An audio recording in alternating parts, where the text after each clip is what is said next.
Kabila en larmes, un proche de Paul Kagame vient de tomber. La ville de Goma en fait. Fachi surprend. La liste de plusieurs généraux congolais arrêtés. Trahison à la présidence de la République. Constant Moutamba gagne sa guerre. Les Ouazalendo qui ne baissent pas leurs mains. Ni les Ali Kolekana. Beauté.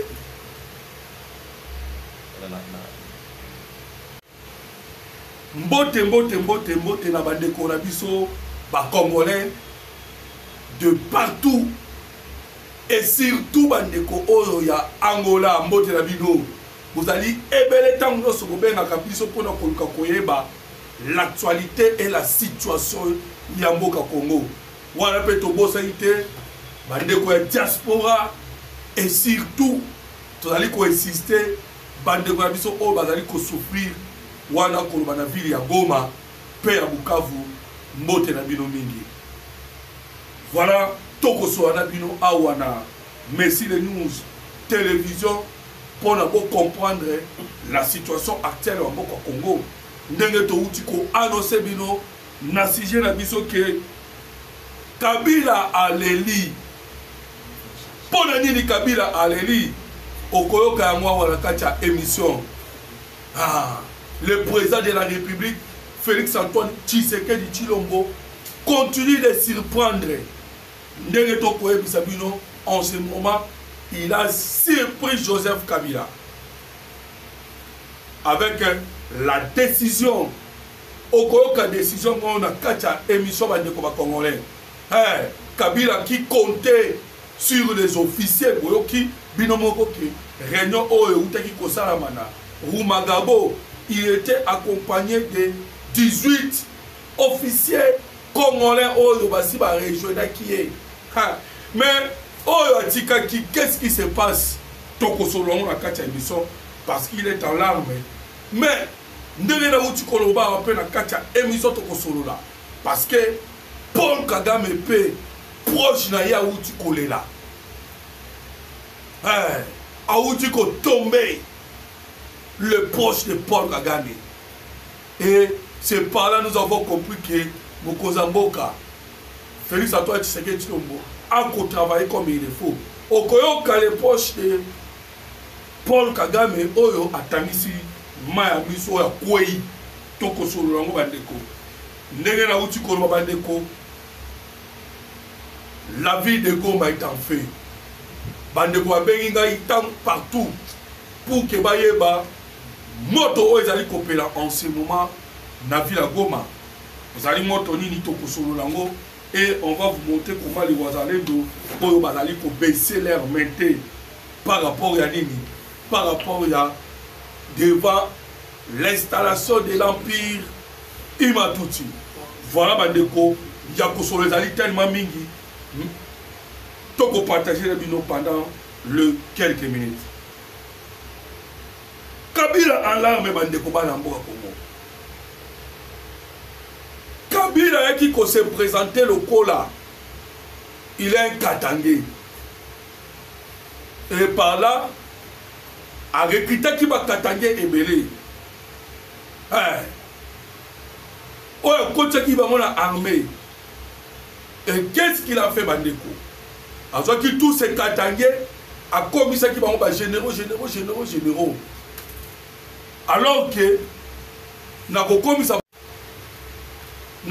bango ba généraux bandeko ba congolais nazaki koloba c'était dans le but que RDC est s'en sortir et puis à Kaboya qui bango ba carré minier il savait qu'à tout moment il y a la guerre avec la complicité ya ba généraux naé Bakolamuka et ils vont faire la guerre. Mais en ce moment, le président de la République, parce que dans le Congo, il y a plusieurs ethnies, il y a plusieurs tribus. Voilà maintenant mon Kozambo Kanaboye Inaye a cassé l'histoire, il y a que tribu Moko Zalba généraux et Beli. Et vous savez, la liste est de 425 Rwandais. Parce que Bandeko, pour expliquer à tout le moment qu'il y a eu 2 personnes au Basiba Moka Oyo, 2 généraux. Yemoko Joseph Kabila, na James Kabarebe. Alors, Joseph Kabila, le côté qui comme ça qui Katangé, il était venu avec plusieurs généraux. Comme ça, il va Katangé. Et de l'autre côté, c'était James Kabarebe, qui n'a pas Rwandais. Et vous allez constater qu'il y avait 29 généraux rwandais et puis Kotoyo, tout équipé, au total 545 officiers rwandais. Ou encore colonel, lieutenant, ainsi de suite. Mais le président Tshisekedi a juste souhaité nettoyer Yango Mobimba. Et c'est alors que vous êtes en train de constater que Belé va connaître qu'au région de déjà M23. Les derniers outils qu'au région de M23, Nasuka Nabanyoso, Ezali Yemoko, Joseph Kabila. Ou à côté ici, Réunion Lobina, Rumagabo Badeko. Ils pensaient que la RDC, qui n'a possibilité, Yakomona, il y a pas ça pour ça la réunion dans Rumagabo. Mais l'armée congolaise est monarchie au travers, il y a drone mystérieux, tout sur nous là. Voilà Bandeko, Ndenge Touraï Koye Bisabino. Alors, comment est-ce que Ndenge Outi Koyoka, la liste, il y a des généraux, Oezali Lelo Oyo, publié par le cas de l'ennemi. Dans le nombre local, il y a 29. Et tous ces généraux, 29 Oyo Moni, va publier liste de Bango, disant que Yoka transmis tel que reçu. Liste des officiers généraux détenus à la prison militaire d'Endolo, autre bengi na Congo ya Demia. Babandi Kotanga, balise bandeko. Et ce côté la liste, on a surtout, Balinga qui va utiliser cette liste comme état que ils ont une liste, il y a des généraux, il y a Katanga ou soit uniforme, Oyo, Mokozamboka, ou bien Tshisekedi, parce que Oyoka Kibino Moko. Mais c'est autre que na Congo ya Tabu Mbeki. Ou outi ko accuser Mboka. Parce qu'il n'y a pas collé là.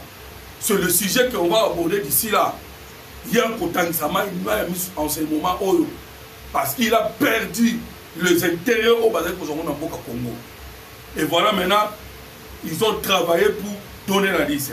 Mandeko Congolais, et la liste elle est là. Beaucoup qui constater. Ndenge la outi Koloba. Avec une vingtaine, 29 noms, Oyo Bazali Lelo Oyo, Naminicho arrêté. Ce sont des généraux bandeko congolais, Oyo Bazala qui n'a pas carré minier, des complices qui ont travaillé avec Joseph Kabila. Quelques-uns de Bango Oyo Mona qui va kanga qui n'a pas bandal. Oyo Bazala qui koluka pas mettre un coup d'état. Les autres, ils ont coupé sa mindou qui n'a pas M23. Les autres, ils ont côté qu'en position FARDC lors de la guerre. Tous ces généraux-là travaillent avec Joseph Kabila. Et le président de la République, le commandant suprême, il y a force armée congolaise. Et quand on est au auditorat général, lorsque tous ces gens-là étaient en train de trahir, pour le Bango, il ne fallait pas kanga Bango. Il ne fallait pas arrêter Bango. Le corps va arrêter Bango. Bango va juste la liste, Bango qui dans les réseaux sociaux, Koloba Tshisekedi a kangi simplement de Katangé ou de Swahiliphone. Donc la justice est bon que ça me sale en moté. Mais yo Kabandeko, tu vas lui répondre Bango. Parce que lorsque Bango va causer la Bongo, va pouvoir battre. Comment dans un pays de plus de 100 millions de Congolais, le nom de majorité, il y a des généraux, Bazalaka, Congo, il y a connotation, il y a Rwanda, et d'autres, il y a Katanga. connotation. Alors, l'armée congolaise, et c'est l'armée rwandaise, il fallait laisser maintenant tous ces gens-là qui trahir. Et pourtant, les Congolais, lorsque ils ont lancé l'autobengi recrutement, et ça dit pour les coloniaux, voilà, Bandeko, pendant 6 ans, ou pendant les 18 ans, il y a Joseph Kabila, Balamouki généraux, Alamouki plutôt général, Alamouki général, Alamouki général. Et pourtant, pour nous comme général, ça demande à peu près Tamoulaï pour nous coma. Parce que c'est une formation. Après cette formation, nous te sengeli à Matagadana, Malembe. Et ça qui bombe à retardement. Oh, Joseph Kabila a préparé qui que même ce qu'il a la action il allait maintenant se servir de tous ces gens-là. Mais je vous le donne, je vous le dis, Bandeko Congolais en ce moment, Mokozamboka a renversé déjà Badon. Dernièrement, on a eu 240 ports privés. On a eu le président Tshisekedi. Après ça, qui ordre, Outoloba, Jean-Pierre Mbemba, que l'arrestation est ma port Wana. Parce que ma port Wana, il faut travailler longo. N'a pas y Nyamboka de partout. Pour beaucoup de armes et à bateni. Pour bimi à minerai. Les armes et kokota. Et longo na bateni. Et en même temps, minerai kobima. Et boyo qui décision quoi qui la fermeture, il y a 240 ports. Et la 4 240 ports, Joseph Kabila y a 40. Bandeko, le président Tshisekedi, ou tout le gouvernement congolais, et où tu dis sous tsunami, où tu colles awa, qu'on peut ça ordre, et que l'identification est la mine, non, ça. Bah, si tu mines, alors maintenant, bah, si tu mines, surtout, ils ont identifié, bah, tiens, on a mis ça. Ha! Bandeko, bah, Congolais, ma bolé, koti. Wanto koloba, nabakolo, bah, si tu mines, bah, les lits.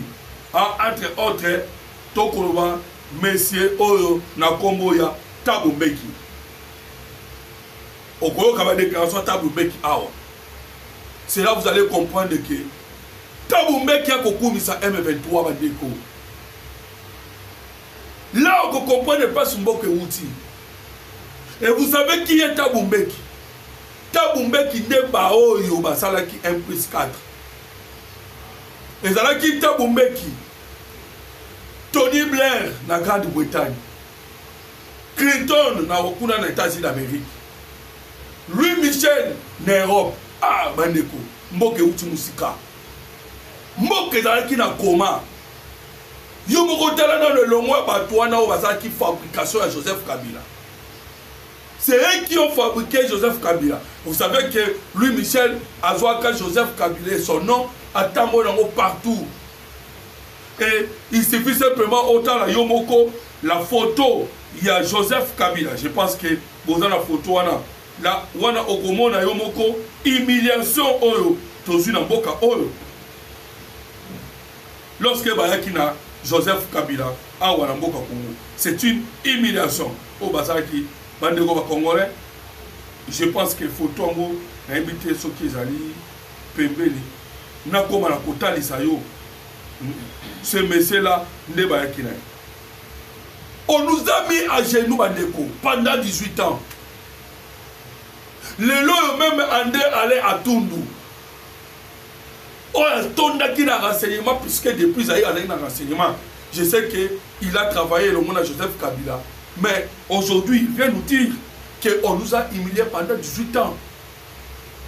Et maintenant, il n'y a même qui humiliation. C'est la Belgique avec Louis Michel.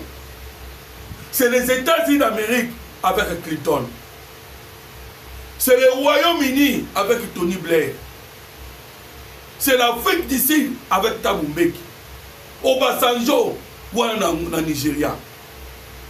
voilà bato oyo bayaki encercle biso bandeko pendant toutes ces années là pour que ba bénéficiaka bandeko c'est pas pour rien maintenant koyebisa yo que Massad Boulos amonaki que situation Congo akoyiko esengeli une pression mais pendant que longola ba oyo so bataka maboko na Congo esengeli kotambola c'est pas pour rien que dans le Nigeria et moi je me suis posé la question pendant que na Nigeria oui Nigeria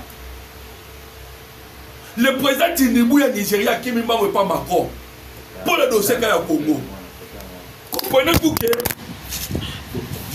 Massad Boulos yo moko kaka makolo zo vanda kimia te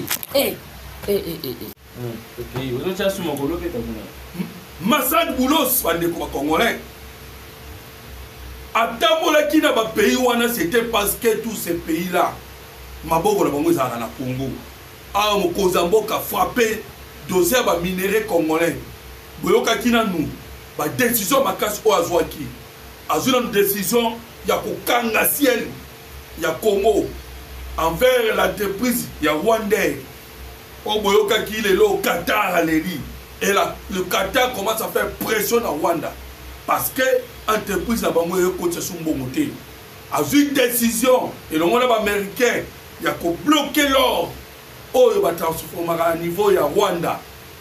Ça c'était maintenant les Américains bande ko ba congolais bloc oyo ba landi partout mais awa le président Tshisekedi pa ye ko ya ko bloquer à son tour abana lo ko bloquer les gars Katanga pour que combat ta gars Katanga bimate awa na ko ebiso batu baleli bande ko ba congolais yo kata bumbe kinda azeli maintenant pour la exprimer kolela na ye le plus proche de Kagame parce que na autant ko ebiso que travail wana ezaki avec Kagame Museveni la liste elle est tellement longue Tabumbeki Tony Blair Louis Michel et tous ces présidents wana ya Occident Yokata Bumbeki alors non même si le gouvernement congolais et le gouvernement rwandais peuvent se rencontrer et signer un accord de paix, c'est une bonne chose, mais quoi que cela va résoudre les problèmes et qu'on résout les problèmes étaient Tshisekedi est dictateur wana oya kolobata Bumbeki bandeko ba congolais yokali susu ce même monsieur Tabumbeki ba déclaration na ye oh tozali koyebisa bino ke azo kokumisa ba M23 bandeko ba congolais. Tout ça pourquoi? Parce que le président Tshisekedi a frappé bango comme il le faut. Hein? Allez maintenant constater Rwanda d'être cité. L'intérêt de votre belé est mis en jeu. C'est pour cela que nous allons ressembler à comme soutenir. Taboumé qui a créé Kolobake, M23, Bazali aimé par la population congolaise. Qu'il faut simplement les dialogues. Il y a des gens en 2002. Oh, le temps où bango ba qui imposer. Mboka qui désiré très faible. Infiltré de partout. Moi déjà en ce moment-là, Mouzé Laurent désiré à Koufi. C'était Joseph Kabila qui postait. Bango na bango. Parce que Mouzé a permis qu'il n'y ait même pas de dialogue na bango. Mouzé a besoin qui dialogue na bango. C'est Joseph Kabila maintenant tant qu'il réussi à Kouchaye. Le quoi to éliminer Mouzé, c'est maintenant le temps et abus surtout ça à infiltration. Et le message sur le sous enlever les immunités de Joseph Kabila ne résout aucun problème. Voilà tout qu'on va toujours Tabumbeki. Vidéo na ezali awa bandeko ba congolais, mais tout ça azali koloba ezali de kolela.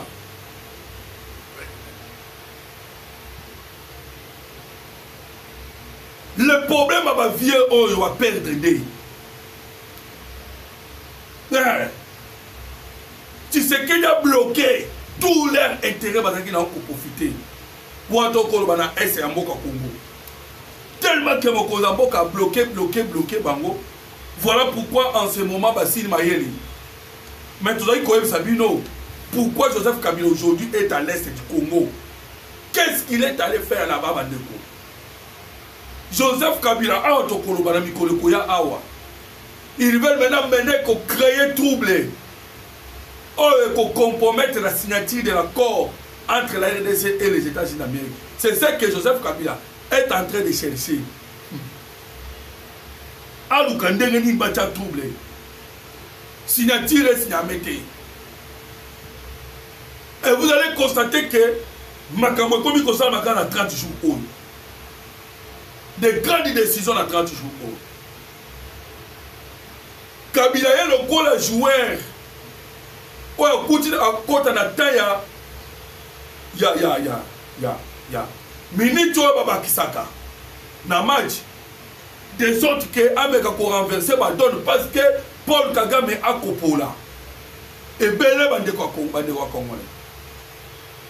Ameka pour ça la remontada. Il reste simplement bandeko 30 jours pour que Bakoma la souka. Vous avez vu que les Américains ont confirmé la signature de l'accord entre la RDC et les États-Unis d'Amérique dans le mois de juin. Mois de juin, d'état où il y a signature d'accord. Et Mandeko, Libome et Kotibango. Ils sont en train d'essayer de faire tout. Soit Makambo Beba, soit Bandi Mabango Peba Kota un accord. Parce que les Américains vont écarter Bango. Les Américains vont écarter la France. Et ils cherchent de toutes les façons pour que Bango Kota Nakata Masolo va créer un incident Moko Bakoluka. Mais contenir té. Pourquoi ton Koloba est contenir té? Parce que à Auto Koloba, ils ont dit tant il y a libération en Mboka Congo. Vous savez, Congolais Mboka Rabiso et les candidats à bloc belé depuis 1960. Cette fois-ci, ça a toujours été les minéraux. La liste est tellement mouraille. Où ta table ronde dans Bruxelles en 1960. Conférence des Tananarive en 1961. Ma conférence, ma table ronde, conférence de Kokiaville, conclave de Louvanou, Madeko. Nous avons fait une liste. Il y a ma conférence, ma dialogue, ma pré-dialogue, ma concertation.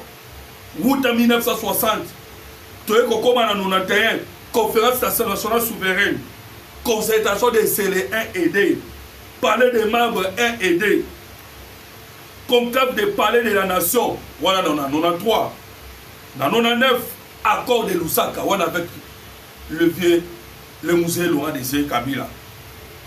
Déjà, on a commis en 2000 ans, avec au côté sous concertation nationale.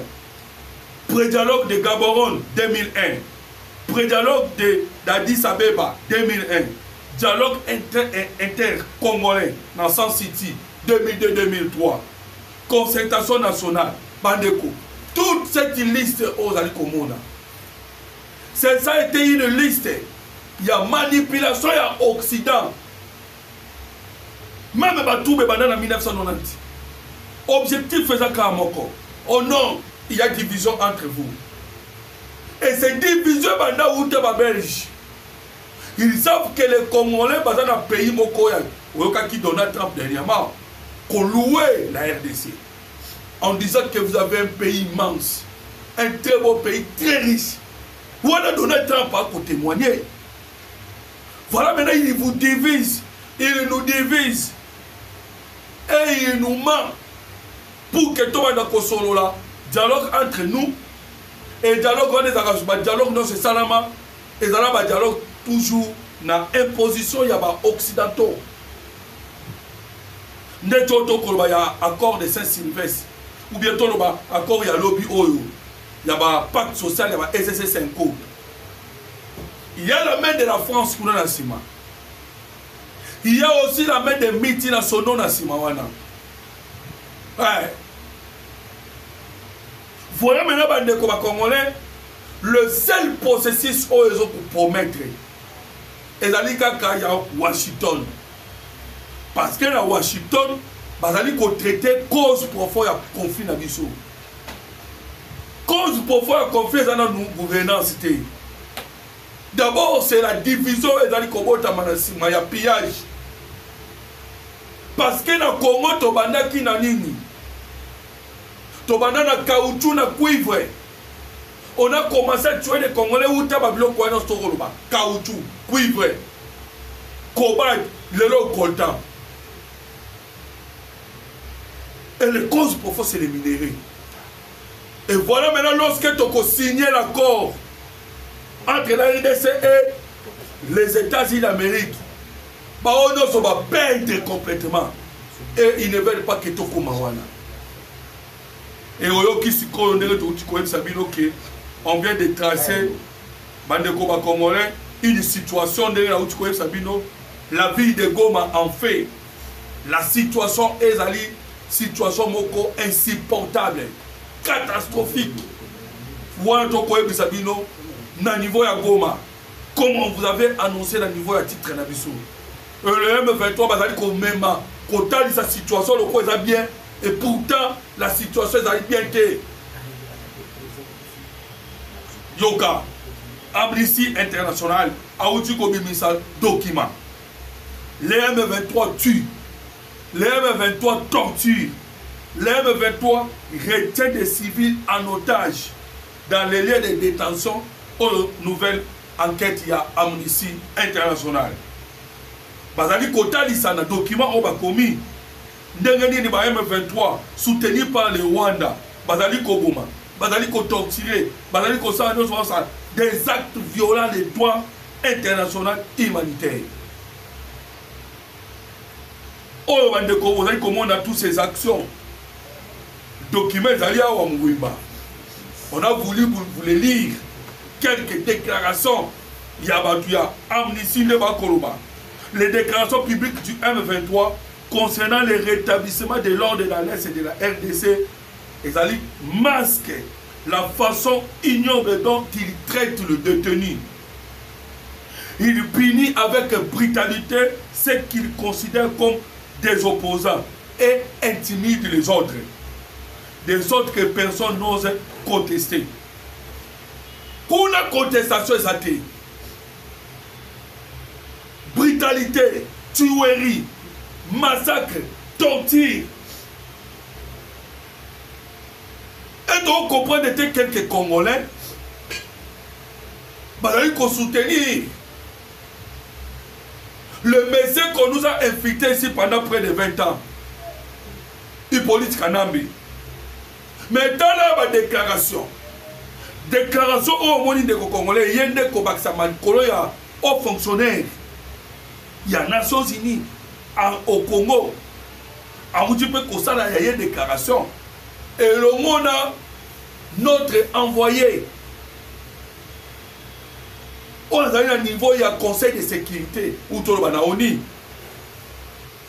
Il y a un relais qui a une situation de civils dans la zone contrôlée par les M23. La situation est catastrophique. Voilà, Bandeko. Maintenant,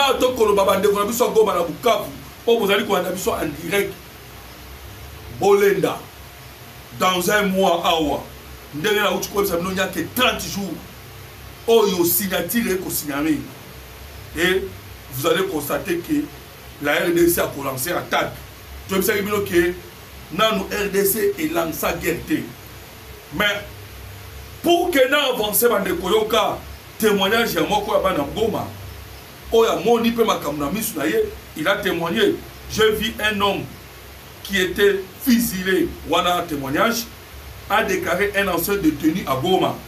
Alors que c'était comme s'il était membre d'une bande de bandits. Un papa, mais va fusiller dans le Boumouyoka.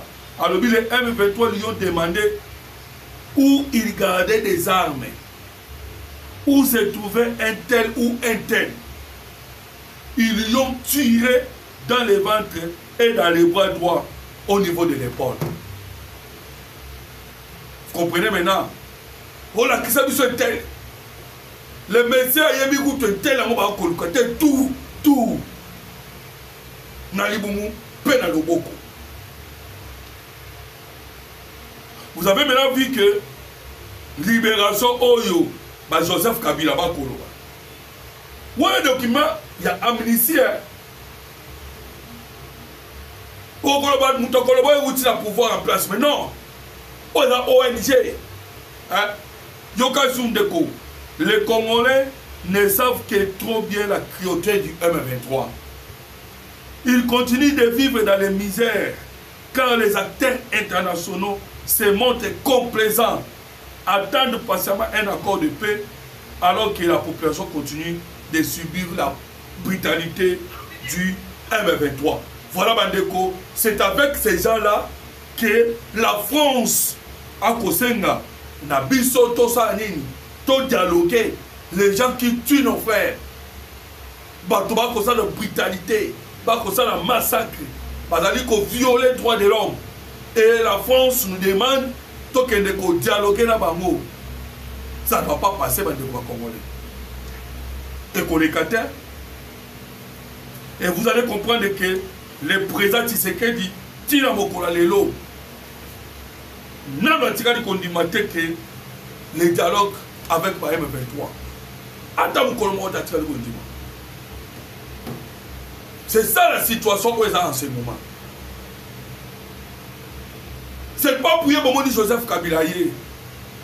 C'est parce que mon Kozambo Katikalika a toujours na position moko. Pas question de dialogue. Vous voyez ça, mais ni de la Ligue na Doha. Na Doha, tout est bloqué à cause des Américains. Les Américains sont bloqués. Et les M23 attendent les gens qui bouger pour le battre. Parce que c'est Paul Kagame qui est ici, c'est Paul Kagame qui est leur patron. Les États-Unis d'Amérique déjà qui Qatar. Pour Qatar, papa n'a Arabie Saoudite. Maintenant, Congo a signé l'Arabie Saoudite. Accord Yamounene, le président Tshisekedi a fait une stratégie. Tokimi Qatar, moi, Toké en Arabie Saoudite. Et on a signé avec l'Arabie Saoudite, avec les États-Unis d'Amérique et la RDC. Bandeko, je vous confirme que nous avons déjà signé avec l'Arabie Saoudite, avec les États-Unis d'Amérique. La fois dernière, au travers, il y a Carbon Metal. Déjà, à ce moment, l'usine, ils allaient déjà se mettre en place. Paul Kagame a bien mot. Qatar, ce qu'on a dit, comment on appelle Kozinaye. C'est pour cela que mon île M23 va bouger. Mais il devait faire la guerre, non? Pas continuer guerre. N'est-ce pas ça sous guerre? Batika en place mon corps. Ils ne peuvent pas bouger. Pas bouger, pas au Kenya. Rwanda est asphyxié sous pression du Qatar. Parce que Qatar est investi en bon ébélé. Qatar peut de sa part asphyxié par la RDC et les États-Unis d'Amérique. Joseph Kabila Yendeka pose une balle dans la tête. C'est ce qui lui a mené à la partie à Est, il y a RDC. Et ça pose une balle dans le tour. Bandeko Congolais. Tala lelo Donald Trump. La déclaration envers Congo. Alors déjà nous l'avons déjà fait. Bondi maté. Mais déjà j'ai fini la guerre entre la RDC et le Rwanda. On a pour les amalobé, et vous kilobi, Donald Trump a déclaration envers la Russie. A Benji Poutine a fou. Voilà comment Donald Trump. Parce que Donald Trump déjà a signé avec l'Ukraine l'accord sur les minéraux. C'est ça ce que les Américains cherchaient. Et bah expert Matali, balobi mais oh.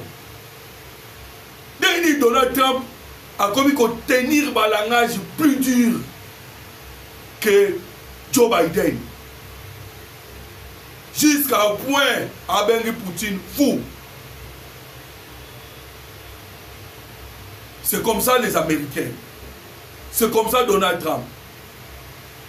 Bon, mon indépendant Donald Trump a coincé Cyril Ramaphosa. Mais le côté là-bas, comment Cyril Ramaphosa semble avoir raison.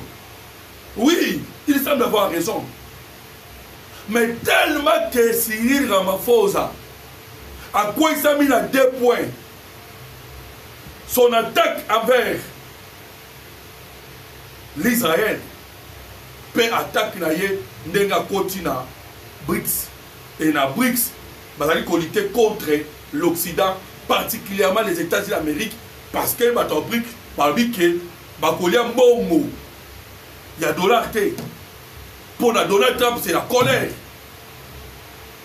Voilà pourquoi les Congolais, Donald Trump veut maintenant asphyxier l'Afrique du Sud. Affine l'Afrique du Sud. Et le talent de Cyril Ramaphosa a négocié quoi qu'il a raison. Congolais. Et maintenant, ce qu'on a dit Donald Trump a sauvé ma vie. Et ma vie a sauvé ma vie. Rwanda to RDC, c'est RDC.